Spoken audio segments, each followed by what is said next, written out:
Hello, আসসালামু আলাইকুম।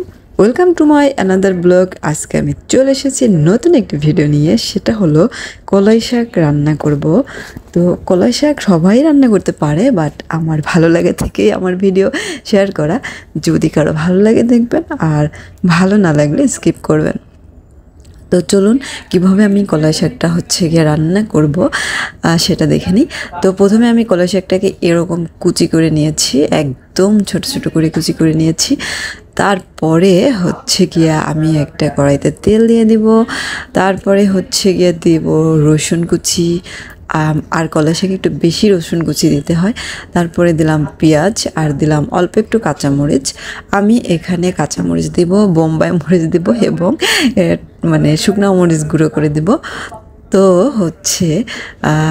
পেঁয়াজ, রসুন আর কাঁচামরিচ তিনটাকে এরকম ভালো করে ভেজে নিব। যখন এটা একটু লালচে কালার হয়ে আসবে, এই যে আমি এখন বোম্বাই মরিচটা দিয়ে দিলাম। আর শাকে একটু ঝাল বেশি দিলেই আমার কাছে ভালো লাগে। তো যে যেরকম ঝাল খেতে পছন্দ করেন সেরকম দিবেন। তো গিয়া আমি একটু ঝাল বেশি খাই, তো যার জন্য গিয়া বোম্বাই মরিচটা দিয়ে দিলাম। এবার আমার গিয়া পেঁয়াজ রসুন লালচে হয়ে আসছে। এ পর্যায়ে আমি গিয়ে শাকগুলোকে দিয়ে দেব। এই যে আমার শাকগুলোকে এক এক করে দিয়ে দিলাম সবটুক। আমার মোটামুটি একটু বেশি শাক ছিল, যার জন্য আমি পেঁয়াজ রসুন তারপরে তেল একটু বেশি পরিমাণ দিয়েছি। শাকটা যত ভালো মানে কুচানো যায় তত কিন্তু টেস্ট ভালো হয়। মানে এ পর্যায়ে আমি লবণ দিয়ে দিয়েছি পরিমাণ মতো। তারপরে কিছুক্ষণ ঢেকে দিয়েছিলাম। এ পর্যায়ে 5 মিনিট ঢেকে দিয়েছিলাম। এ পর্যায়ে ভালো করে নেড়ে চেড়ে আমি গিয়া সবটুকু করে দেবো। এ পর্যায়ে আমি দিয়ে দেবো টালা মরিচ, মানে শুকনো মরিচটা ভেজে দেন গুঁড়ো করে নিয়েছি।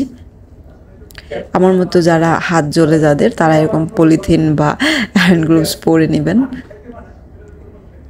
আর কলাই শাকের সবথেকে বেশি আমার কাছে মনে হয় যে ভালো লাগাটা ওই যে শুকনো মরিচ থেকেই আসে।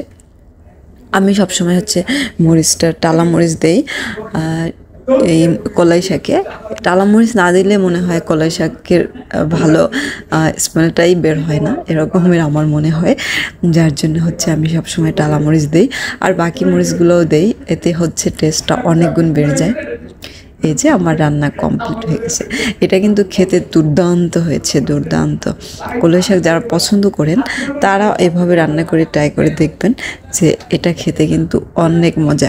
আর যদি বেশি চিংড়ি মাছ থাকে তাহলে একটু চিংড়ি মাছও দেওয়া যেতে পারে। আমি চিংড়ি মাছ দিয়েও এটা রান্না করি। এটা আমার ভীষণ পছন্দের একটি শাক, তাই আমি শেয়ার করলাম। সবাই ভালো থাকবেন। Thank you so much. আল্লাহ হাফেজ, bye bye, tata. Thanks for watching.